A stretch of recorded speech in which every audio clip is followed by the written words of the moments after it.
Hello friends, welcome back to ಗೃಹಿಣಿಯ ಕಲಿಕೆ. Friends, ಇದನ್ನು ನಾನು ಮಲ್ಬರಿ ಫ್ರೂಟ್ಸ್ ಅಥವಾ ಹಿಪ್ಪು ನೇರಳೆ ಹಣ್ಣಿನ ಬಗ್ಗೆ ಕಂಪ್ಲೀಟಾಗಿ ಮಾಹಿತಿಯನ್ನು ಕೊಡ್ತೀನಿ. ಹಿಪ್ಪು ನೇರಳೆ ಹಣ್ಣನ್ನು ನಾವು ತಿನ್ನೋದ್ರಿಂದ ನಮಗೆ ಅದರಿಂದ ಏನೇನು ಬೆನಿಫಿಟ್ ಸಿಗುತ್ತೆ ಅಂತ ತಿಳ್ಕೊಳ್ಳೋಣ.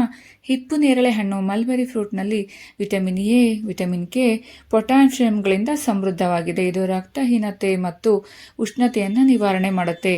ಹಿಪ್ಪು ನೇರಳೆಯಲ್ಲಿ ಕಬ್ಬಿಣದ ಅಂಶ ಹೆಚ್ಚಾಗಿರೋದ್ರಿಂದ ರಕ್ತಹೀನತೆಯನ್ನು ನಿವಾರಿಸಲು ಇದು ಸಹಾಯವನ್ನು ಮಾಡುತ್ತೆ ಹಾಗೂ ದೇಹದ ಉಷ್ಣತೆಯನ್ನು ಸಹ ಇದು ಕಡಿಮೆ ಮಾಡುತ್ತೆ.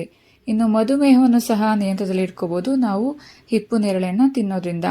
ಮ್ಯಾಂಗನೀಸ್ ಸಮೃದ್ಧವಾಗಿರುವ ಹಿಪ್ಪು ನೇರಳೆಯಲ್ಲಿ ರಕ್ತದಲ್ಲಿನ ಸಕ್ಕರೆ ಮಟ್ಟವನ್ನು ನಿಯಂತ್ರಿಸಲು ಸಹಾಯವನ್ನು ಮಾಡುತ್ತೆ.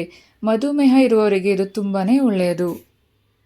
ಹೃದಯದ ಆರೋಗ್ಯಕ್ಕೆ ಹಿಪ್ಪು ನೇರಳೆ ಹಣ್ಣು. ಖನಿಜಗಳು ಹಾಗೂ ಆಂಟಿ ಆಕ್ಸಿಡೆಂಟ್ಗಳು ಸಮೃದ್ಧವಾಗಿರುವ ಹಿಪ್ಪು ನೇರಳೆ ರಕ್ತದೊತ್ತಡ ಮತ್ತು ಕೊಲೆಸ್ಟ್ರಾಲ್ ನಿಯಂತ್ರಿಸುವ ಮೂಲಕ ಹೃದಯ ಸಂಬಂಧಿ ಕಾಯಿಲೆಗಳ ಅಪಾಯವನ್ನು ತಡೆಯುತ್ತೆ.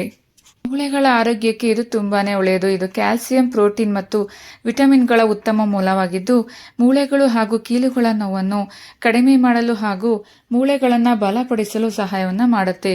ಹಾಗೆಯೇ ಜೀರ್ಣಕ್ರಿಯೆಗೆ ತುಂಬಾನೇ ಒಳ್ಳೆಯದು. ನಾರಿನಾಂಶ ಹೇರಳವಾಗಿರೋದ್ರಿಂದ ಜೀರ್ಣಕ್ರಿಯೆಯನ್ನು ಸುಧಾರಿಸುತ್ತೆ ಹಾಗೂ ಮಲಬದ್ಧತೆಯನ್ನು ತಡೆಯುತ್ತೆ.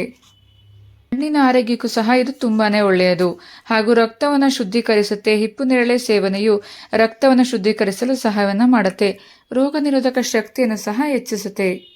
ಮೊಡವೆಗಳಿಂದ ಸಹ ಮುಕ್ತಿಯನ್ನು ಪಡ್ಕೋಬಹುದು. ಹಿಪ್ಪು ನೇರಳೆ ಎಲೆಗಳನ್ನು ರುಬ್ಬಿ ಪೇಸ್ಟ್ ತಯಾರಿಸಿ ಮೊಡವೆಗಳ ಮೇಲೆ ಲೇಪಿಸ್ತಾ ಬಂದರೆ ಮೊಡವೆಗಳು ಸಹ ಮಾಯವಾಗುತ್ತೆ, ಅಂದರೆ ಪಿಂಪಲ್ ಸಹ ಕ್ಯೂರ್ ಆಗುತ್ತೆ. ನೋಡಿದ್ರಲ್ವಾ ಫ್ರೆಂಡ್ಸ್, ಹಿಪ್ಪು ನೇರಳೆ ಹಣ್ಣಿನಲ್ಲಿ ಎಷ್ಟೊಂದು ಬೆನಿಫಿಟ್ಸ್ ಇದೆ ಅಲ್ವಾ. ತಿನ್ನೋದಕ್ಕೂ ಇದು ತುಂಬಾ ಸಿಹಿಯಾಗಿರುತ್ತೆ. ಸೊ ತಡ ಮಾಡಬೇಡಿ, ಹಿಪ್ಪು ನೇರಳೆ ಹಣ್ಣನ್ನು ಸಿಕ್ಕಿದ್ರೆ ಅದನ್ನು ತಿನ್ನೋದಕ್ಕೆ ಮಿಸ್ ಮಾಡ್ಕೋಬೇಡಿ. ಹೀಗೆ ನನ್ನ ಗೃಹಿಣಿಯ ಕಲಿಕೆ ಚಾನಲ್ನ ನೋಡ್ತಾ ಇರಿ ಫ್ರೆಂಡ್ಸ್. ಮತ್ತೊಂದು ವಿಶೇಷವಾದ ಮಾಹಿತಿ ಜೊತೆ ನಾನು ನಿಮ್ಮನ್ನು ಭೇಟಿ ಮಾಡ್ತೀನಿ. Thank you for watching. Thank you.